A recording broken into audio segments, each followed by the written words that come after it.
ต้นเคสนี้ก็ผมโดยนายสมบูรณ์พัฒวงศ์เจ้าพนักงานป่าไม้พลังงานนะครับโดยที่ท่านในพิธีกรมอุทยานชาติสัตว์ป่าและพันธุ์พืชนะครับก็มีหมายสารนะครับให้บุคคลบ้านเลขที่5หมู่ที่4ตำบลแม่นาดีอำเภอเมืองพะเยาจังหวัดพะเยาเนื่องจากมีการรอบครอบครองสัตว์ป่าคุ้มครองโดยไม่ได้รับอนุญาตนะครับ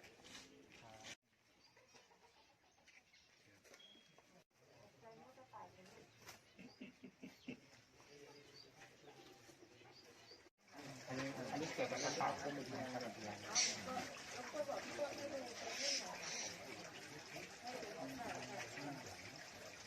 ทั้งหมดมีการใส่ใบเงื่อนไข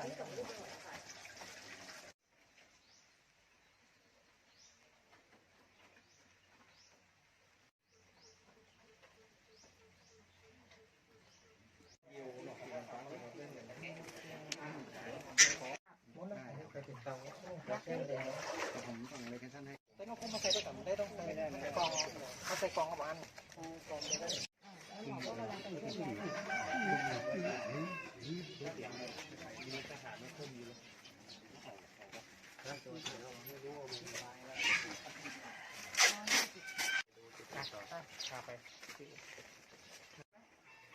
สีน้ำตาลนะครับมันนั่นแหละที่กินข้าวเนี่ยไงอันนี้ก็ผิดมันเสียไปตัวเลยเพราะเราพิการเรียกนะ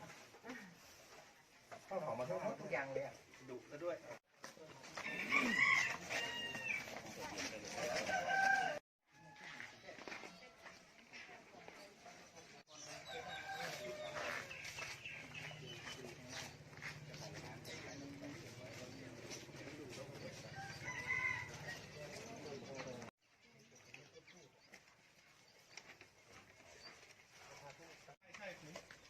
กระทะดุ่มตัวใหญ่มันจะลาย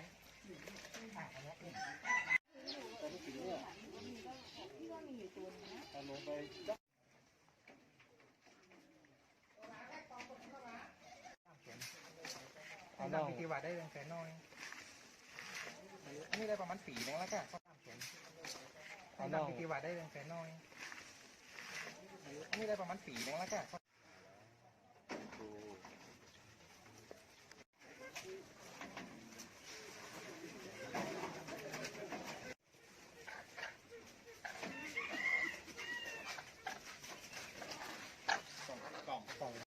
ออกเป็น7 ตัวเลยแต่ไม่ได้ขายเนาะไม่ได้ขายครับอันนี้จะได้ลูกแล้วนะแต่ลูกมันนกยุงกินนะ